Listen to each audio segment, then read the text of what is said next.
حضرت عمر رضی اللہ تعالی عنہ اتنا انصاف کرنے والے تھے، اتنا عادل تھے کہ ایک دفعہ حضرت عمر رضی اللہ عنہ کے بیٹے حضرت عاصم جو ہے وہ مصر میں تشریف لے گئے۔ جب مصر میں گئے تو وہاں کے لوگوں نے دیکھا کہ حضرت عمر رضی اللہ تعالیٰ عنہ کے بیٹے حضرت عاصم تشریف لائے ہیں۔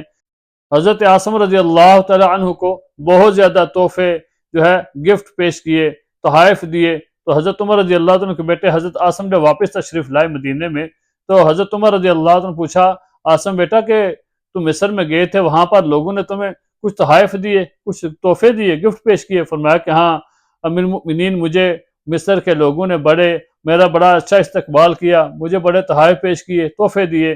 فرمایا کہ بیٹا جتنے بھی تحائف دیے، جتنے بھی تحفے تمہیں ملے ہیں نا، وہ سارے بیت المال میں جمع کرا دو۔ حضرت عمر رضی اللہ عنہ کے بیٹے حضرت عاصم رضی اللہ تعالی عنہ کہنے لگے کہ ابا جان، وہ تو مجھے انہوں نے گفٹ کیے ہیں، میرے لیے دیے ہیں۔ فرمایا کہ بیٹا وہ گفٹ تمہیں انہوں نے دیے ہیں، لیکن کس لیے دیے ہیں؟ تم جانتے ہو کہ کیوں دیے؟ حالانکہ دوسرے صحابہ بھی تمہارے ساتھ تھے، ان کو تو کسی نے کوئی گفٹ نہیں دیا، تمہیں گفٹ کیوں دیا ہے؟ فرمایا تمہیں گفٹ اس لیے دیے ہیں، تمہیں تحائف اس لیے دیے ہیں کہ تم امیر المؤمنین کے بیٹے ہو، تم عمر بن خطاب کے بیٹے ہو، اس لیے لوگوں نے تمہاری عزت کی ہے، اس لیے لوگوں نے تمہارا اکرام کیا ہے، اس لیے لوگوں نے تمہیں تحائف پیش کیے ہیں۔ تو اگر ہمارے پاس یہ کرسی نہ ہوتی، اگر میں امیر المؤمنین نہ ہوتا، تم میرے بیٹے نہ ہوتے، تو وہ لوگ تمہیں بھی گفٹ نہ دیتے، جس طرح کہ تمہارے ساتھ جو دوسرے صحابہ تھے ان کو کسی نے کوئی گفٹ نہیں دیا۔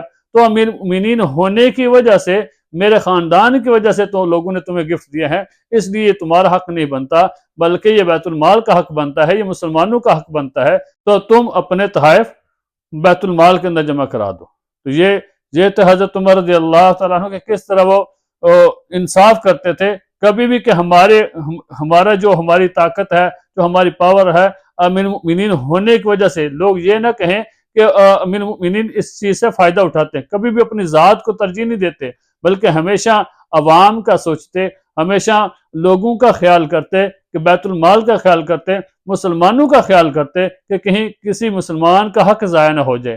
اسی طرح حضرت عبداللہ بن عمر رضی اللہ تعالیٰ عنہ نے ایک دفعہ اونٹ خرید لیا۔ جب اونٹ خریدا تو وہ بڑا کمزور تھا، بڑا ویک تھا، تو پھر اس کو خرید کر انہوں نے جو مسلمانوں کا جو بیت المال کی چراگاہ تھی وہاں پر چھوڑ دیا۔ وہاں پر دوسرے مسلمانوں کے اونٹ بھی، بکریاں بھی وہ گھاس کھایا کرتی تھی، چرا کرتی تھی وہاں پر۔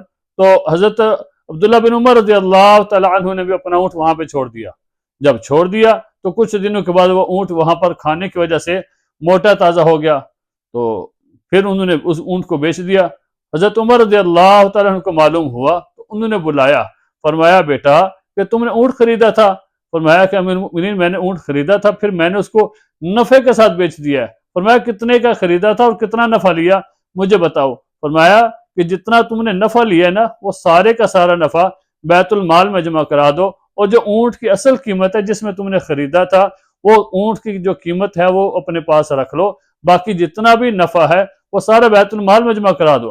حضرت عبداللہ بن عمر رضی اللہ عنہ پریشان ہوئے، حیرانگی میں کہنے لگے امیر المؤمنین وہ تو میرا اونٹ تھا، میں نے نفع مجھے ملا ہے تو میں کیسے جمع کرا دوں؟